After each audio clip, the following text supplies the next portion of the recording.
Welcome to Financial Edge by Honest Accounting Group. I'm Enoch Garcia, QuickBooks Advisor and Lead Accountant at Honest Accounting Group.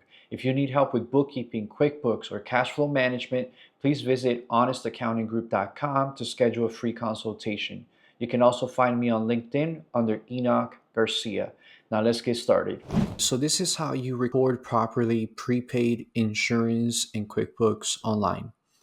So again, we had to create a new account. So we'll go to transactions, chart of accounts, and then we'll go to new. Here you can name the insurance. So let's say is farmers insurance, and we can say prepaid. Okay. And this is a current asset. Typically the insurance you pay for it for a year. So then we'll scroll down and we'll select prepaid expenses. Okay, so all done. Now hit save. All right. So now we go to bank transactions because you already paid for it.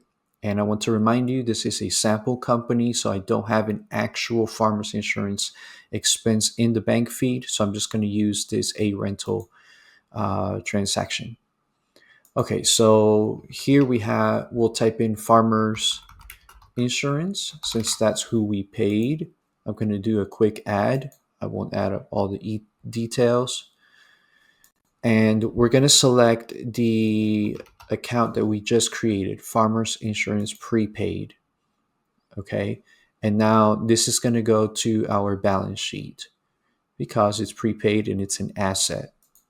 So this is add. So now when we go to reports, balance sheet,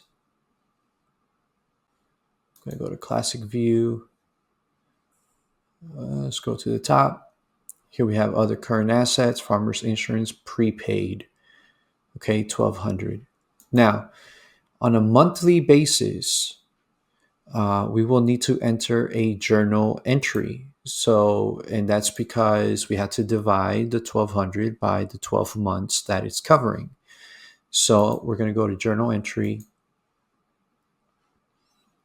And let's say that the first would be on June 1st. Okay, so we need insurance.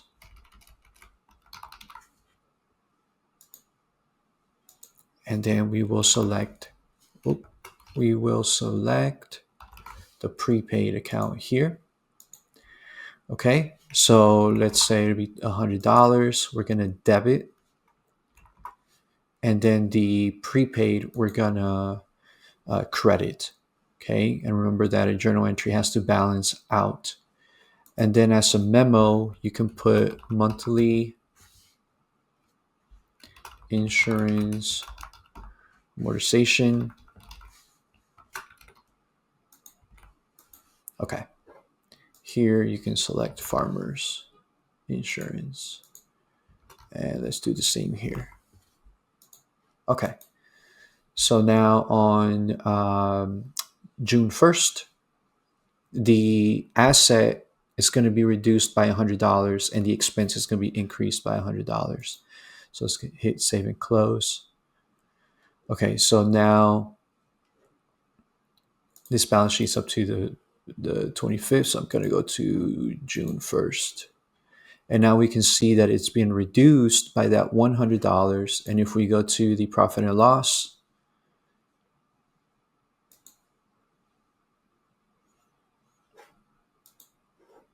we have to make sure that our date range is correct. Otherwise, it won't show. Okay, run report. And if we go to insurance, we can see the $100 increase based on the journal entry that we made. And so that's how you account, that's how you enter the prepaid insurance correctly for the entire amount that you paid. And then on a monthly basis, you will have to make that entry to account for the amortization of that insurance that you already paid. Now, you can set up a recurring transaction to automatically do this for you. But that would be on a different video. For now, this is how you record it. If you liked the video and it was helpful, please give it a like and leave a comment. If you have any questions, I will be happy to create a video and answer it. And don't forget to subscribe. Until next time.